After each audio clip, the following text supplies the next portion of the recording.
Jadi antar jenis usaha dan pekerjaan bebas itu tentu saja berbeda-beda persentasenya. Oke, ternyata semeton pajak ada jangka waktu untuk kita mengajukan pemberitahuan NPPN-nya. Pemberitahuan penggunaan NPPN-nya bisa melalui DJP online.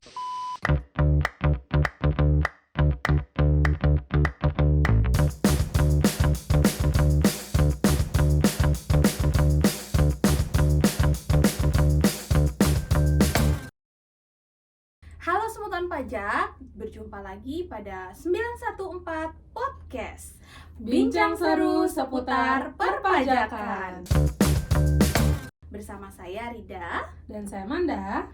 Kami dari Penyuluh Pajak KPP Pratama Mataram Timur. Sebelum kita memulai podcast pada hari ini, jangan lupa untuk semeton pajak like, komen, dan subscribe YouTube channel kami KPP Pratama Mataram Timur agar semeton pajak tidak ketinggalan update informasi terkait perpajakan. Oke, pada podcast kali ini kita akan membahas terkait dengan informasi perpajakan yang tentunya menarik dan penting untuk semeton pajak di rumah. Apa itu? Kita akan membahas tentang NPPN.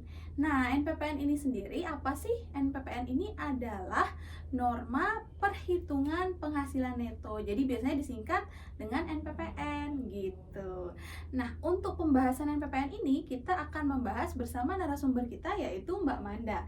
Gimana Mbak Manda? Apakah sudah siap membahas terkait dengan NPPN ini? Iya, Mbak Rida, saya sudah siap nih untuk berbagi informasi dengan semeton pajak terkait dengan NPPN. Oke, baik. Langsung saja kita mulai ya semeton pajak. Nah, berbicara tentang NPPN ini tentunya kita harus tahu dulu nih semeton pajak, NPPN itu apa dan dasar hukumnya apa. Boleh mungkin Mbak Manda jelaskan terkait dengan NPPN dan dasar hukumnya seperti apa? Oke, terima kasih Mbak Rida. Baik, untuk NPPN itu sendiri, Mbak Rida, dasar aturannya adalah Per 17 tahun 2015 tentang norma penghitungan penghasilan neto. Selain itu juga ada PMK 54 tahun 2021 yang juga mengatur terkait dengan pencatatan dan pembukuan, Mbak Rida. Nah, NPPN itu apa? Jadi NPPN adalah norma atau pedoman yang bisa digunakan wajib pajak dalam menghitung penghasilan netonya, yang nanti akan menjadi dasar dalam perhitungan pajak penghasilan dalam SPT tahunan wajib pajak orang pribadi. Oke, baik. Jadi di sini ternyata NPPN itu adalah sebuah pedoman semeton pajak dan perlu semeton pajak ingat adalah aturan yang tadi. Jangan lupa semeton pajak di rumah menyiapkan catatan dan menulis aturan yang telah disebutkan oleh Mbak Manda tadi, yaitu Per 17 tahun 2015 dan PMK nomor 54 tahun 2021. Oke, di sini Mbak Manda menjelaskan tentang NPPN itu adalah sebuah pedoman di mana dilakukan dalam perhitungan pelaporan SPT tahunan untuk orang pribadi ya Mbak Manda ya. Yeah. Nah, berarti apakah selain orang pribadi itu nggak bisa menggunakan NPPN Mbak Manda? Mungkin boleh dijelaskan. Oke, jadi untuk NPPN itu Mbak Rida bisa digunakan oleh wajib pajak orang pribadi yang memiliki kegiatan usaha atau pekerjaan bebas dengan omset atau penghasilan di bawah 4,8 miliar dalam 1 tahun, dan wajib pajak tersebut melakukan pencatatan. Nah, apabila wajib pajak tersebut walaupun misalkan dia memiliki penghasilan di bawah 4,8 miliar dalam 1 tahun, tetapi apabila dia memilih melakukan pembukuan dalam menghitung penghasilannya, maka dia tidak bisa menggunakan NPPN sebagai dasar menghitung penghasilan netonya, Mbak Rida.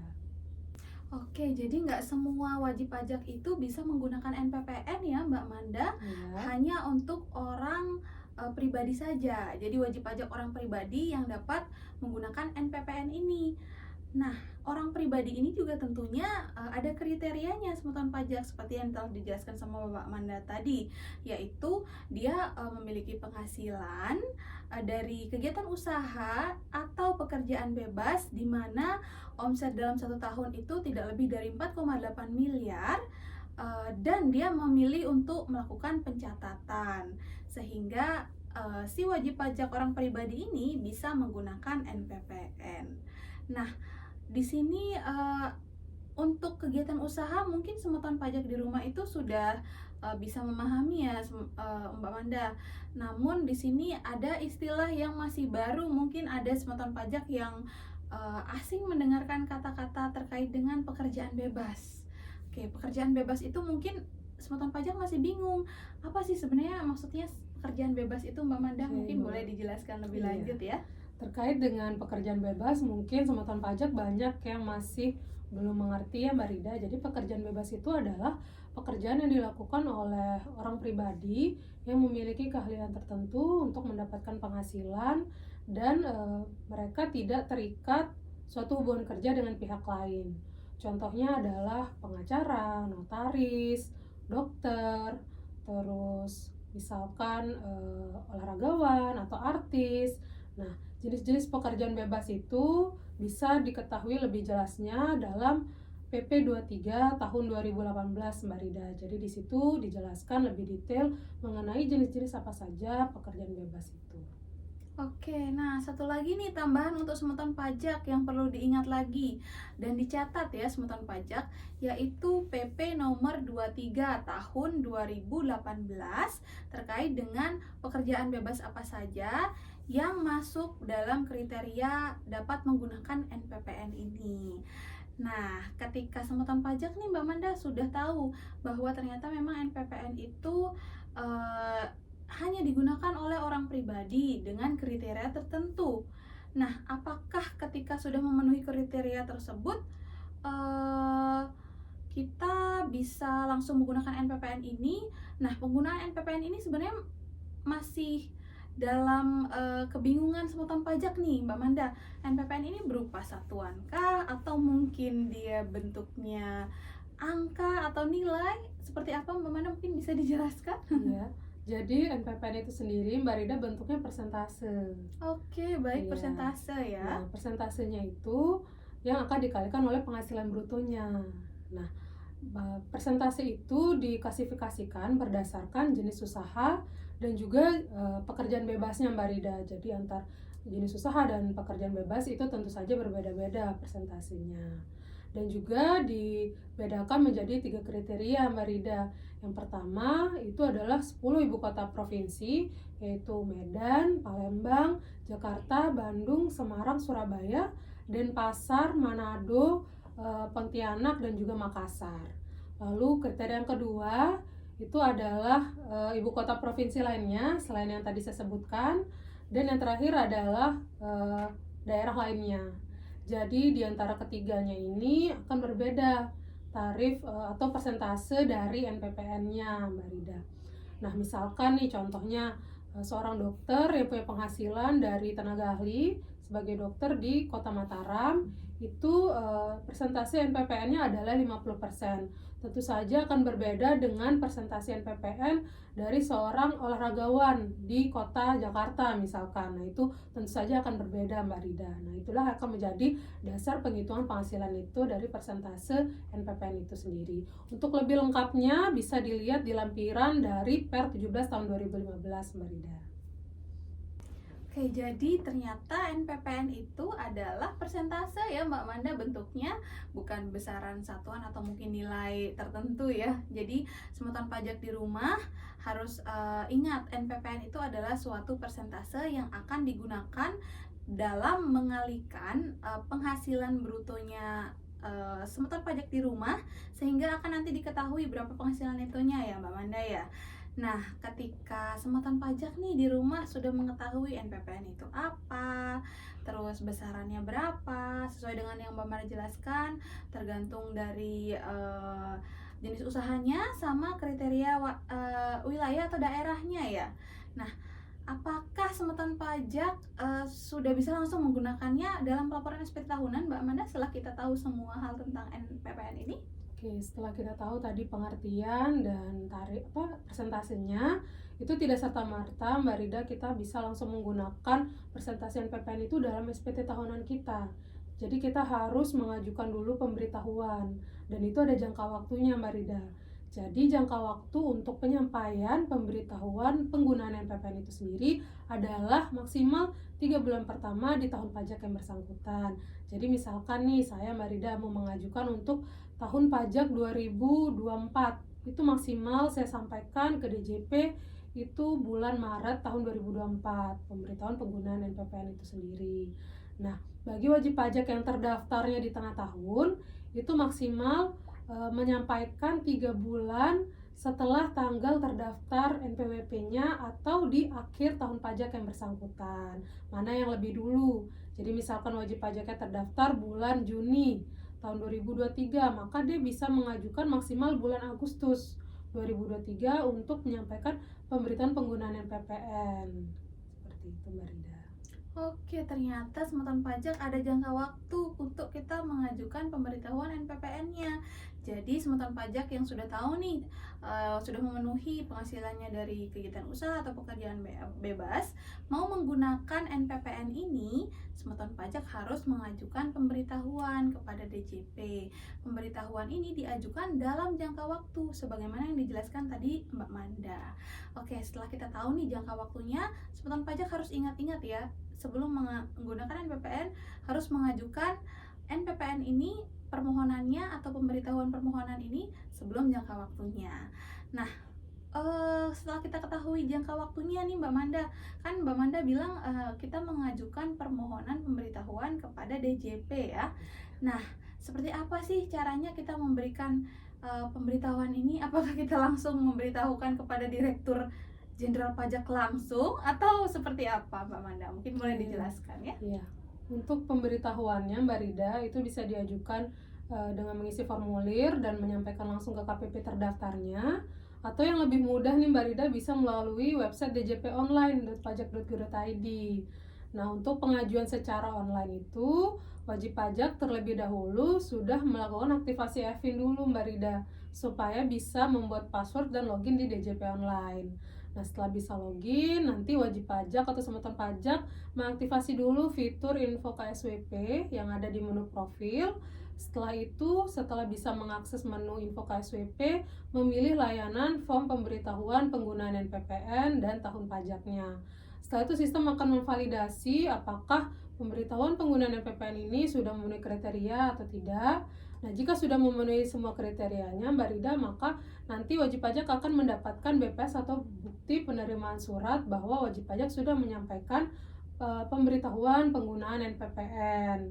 Nah, jika sudah selesai sampai situ, maka wajib pajak sudah bisa menggunakan NPPN-nya itu untuk melaporkan SPT tahunannya, menghitung penghasilan itunya. Dan juga satu lagi Mbak Rida harus diingat bahwa pemberitahuan penggunaan NPPN itu hanya berlaku untuk 1 tahun pajak. Jadi misalkan Mbak Rida sudah mengajukan di tahun 2023, maka untuk tahun 2024 harus mengajukan ulang lagi. Pemberitahuan penggunaan NPPN-nya bisa melalui DJP Online, seperti itu. Baik Mbak Manda, jadi untuk pengajuan NPPN ternyata bisa melalui DJP Online ya, semeton pajak lebih mudah digunakan dan hasilnya juga langsung jadi dalam bentuk BPS yang bisa dicetak dari DJP Online. Nah, sudah lengkap nih penjelasan Mbak Manda terkait dengan materi NPPN-nya. Agar lebih mematangkan pemahaman semeton pajak nih Mbak Manda, boleh mungkin dikasih contoh atau studi kasus kecil-kecilan ya Mbak Manda yang sederhana, agar semeton pajak di rumah bisa mengerti dan memahami, oh ternyata seperti itu ya yang dimaksud dijelaskan sama Mbak Manda tadi gitu. Nah, kita kasih contoh seperti yang tadi di awal ya Mbak Rida. Jadi misalkan nih Mbak Rida suaminya dokter di Baik. Kota Mataram. Iya. Nah, penghasilannya dalam 1 tahun itu penghasilan brutonya adalah 500 juta. Nah, suami Mbak Rida sudah mengajukan nih untuk pemberitahuan penggunaan NPPN di bulan Februari tahun 2023. Nah, apabila dia sudah mengajukan, maka suami Mbak Rida pada saat melaporkan SPT tahunan 2023 itu sudah bisa menggunakan norma sebagai penghitungan penghasilan netonya. Jadi nanti untuk NPPN dokter di Kota Mataram itu adalah 50%. Jadi nanti penghasilan neto dari suami Mbak Rida adalah 50% dikalikan dengan 500 juta, yaitu 250 juta. Nah, itu baru penghasilan netonya. Nah, itu akan kita input di lampiran 1 di form 1770 Mbak Rida. Oke, berarti yang digunakan form 1770 ya? Iya, benar sekali Mbak Rida. Nah, nanti setelah diinput di sana akan muncul di lampiran induknya. Nah, tidak serta-merta kita menghitung pajak penghasilannya langsung dari penghasilan itu tadi Mbak Rida. Tapi kita harus hitung juga penghasilan tidak kena pajaknya. Mm-mm. Nah, itu akan dikurangkan dari penghasilan netonya. Karena statusnya Oke. kawin, belum punya anak, maka K0 PTKP-nya adalah 58.500.000. Jadi nanti penghasilan yang menjadi dasar perhitungan pajaknya adalah 250 juta dikurangi 58.500.000. Nah, itu yang nanti akan dikalikan dengan tarif pasal 17, Mbak Rida. Sehingga kita bisa temukan PPh yang harus dibayarkan atau harus disetorkan oleh suaminya Mbak Rida. Oke, baik, nanti tinggal kasih tahu suami ya. Iya, boleh Mbak Rida. Iya, nanti tinggal hitung pakai NPPN aja, ngajuinnya dari DJP online lebih Iya. mudah gitu. Oke, ternyata materinya tidak terlalu banyak, singkat, padat, dan sangat jelas dijelaskan dari tadi sama Mbak Manda ya. Iya. Nah, sebelum kita mengakhiri podcast ini, mungkin saya sedikit review untuk semutan pajak ya. Poin apa saja yang pernah kita bahas dari menit-menit sebelumnya ya. Oke, yang pertama itu NPPN. NPPN ini adalah pedoman yang semutan pajak gunakan dalam menghitung penghasilan netonya semutan pajak. Penghasilan neto ini digunakan untuk melaporkan atau menghitung pajak yang terutang pada SPT tahunan, khususnya wajib pajak orang pribadi gitu. Kemudian yang kedua, NPPN ini diatur dalam Per 17 tahun 2015 dan PMK 54 tahun 2021. Di sini telah dijelaskan dalam Per 17 itu berapa sih tarif yang digunakan dalam NPPN itu sendiri. Tarifnya itu berbentuk persentase semutan pajak. Persentase ini beda-beda, jadi tergantung dari misalnya semutan pajak itu pekerjaan bebasnya sebagai dokter atau mungkin notaris dan lain-lainnya, itu bisa dicek di lampiran Per 17 tahun 2015. Kemudian ketika kita mau menggunakan NPPN ini, kita harus memperhatikan jangka waktu pengajuannya, karena kita menggunakan NPPN itu harus melakukan pemberitahuan kepada DJP. Pemberitahuannya memiliki jangka waktu. Jangka waktunya itu diatur tergantung dari status NPP-nya semutan pajak. Kalau status NPP-nya semutan pajak itu sudah terdaftar lama, misalnya semutan pajak ingin mengajukan NPPN, pemberitahuan NPPN untuk tahun pajak 2024 misalnya, dan semutan pajak itu udah terdaftar dari tahun 2023, maka semutan pajak itu mengajukan NPPN-nya untuk tahun 2024 paling lama itu 3 bulan. Pertama, untuk tahun pajak yang bersangkutan, berarti itu paling lama nanti akhir Maret 2024. Sedangkan kalau misalnya semutan pajak di rumah itu sudah maksudnya baru terdaftar, wajib pajak baru gitu ya, dia baru terdaftar di misalnya bulan November nih, bulan November 2023, otomatis kan kewajiban pelaporan SPT tahunannya untuk 2023 sudah jalan, dan semutan pajak itu ingin mengajukan permohonan NPPN agar dapat digunakan dalam pelaporan SPT tahunan 2023. Semutan pajak dapat mengajukan NPPN ini maksimal 3 bulan setelah terdaftar atau akhir tahun, mana yang lebih dulu. Jadi kalau misalnya case-nya semutan pajak itu terdaftar November 2023, maka semutan pajak di rumah melakukan pemberitahuan maksimalnya berarti Desember, karena Desembernya lebih dulu daripada jangka waktu 3 bulan setelah terdaftarnya. Itu untuk jangka waktunya. Kemudian untuk pengajuannya, pengajuannya itu sangat mudah semutan pajak, jadi bisa langsung ke kantor pajak terdaftar, atau yang lebih mudah lagi melalui DJP online. DJP online tinggal kita lihat di menu KSWP, ada menu untuk pemberitahuan penghitungan penghasilan neto kepada DJP. Otomatis nanti BPS-nya akan terbit sebagai bukti bahwa semutan pajak itu sudah mengajukan permohonan NPPN gitu. Jadi di sini yang kami ingatkan sekali lagi, untuk semutan pajak di rumah, silahkan mengajukan NPPN sebelum jangka waktunya berakhir. Kalau semutan pajak mau menggunakan NPPN pada tahun pajak 2024, semutan pajak ini dapat mengajukan maksimal sebelum 31 Maret atau akhir Maret gitu. Akhir Maret 2024. Nah, untuk semeton pajak yang ingin update terkait informasi perpajakan yang terbaru ataupun ada yang ingin berkonsultasi masalah perpajakan, bisa menghubungi kami melalui media sosial kami, baik itu Instagram, Twitter ataupun Facebook @pajakmataramtimur. Dan untuk semeton pajak yang ingin berkonsultasi secara online, bisa mengklik link yang ada pada bio Instagram @pajakmataramtimur. Oke, baik Mbak Manda. Untuk semeton pajak di rumah, jangan lupa untuk dicatat akun Instagram @pajakmataramtimur. Nah, kita sudah sampai nih pada penghujung acara. Kita sudah membahas terkait dengan NPPN bersama Mbak Manda. Semoga apa yang telah kami bahas pada podcast kali ini bermanfaat bagi semeton pajak di rumah, sehingga semeton pajak dapat menerapkannya dalam memenuhi kebutuhan untuk kewajiban perpajakan semeton pajak. Oke, saya Rida Dan saya Manda. Sampai jumpa di podcast selanjutnya. Dadah!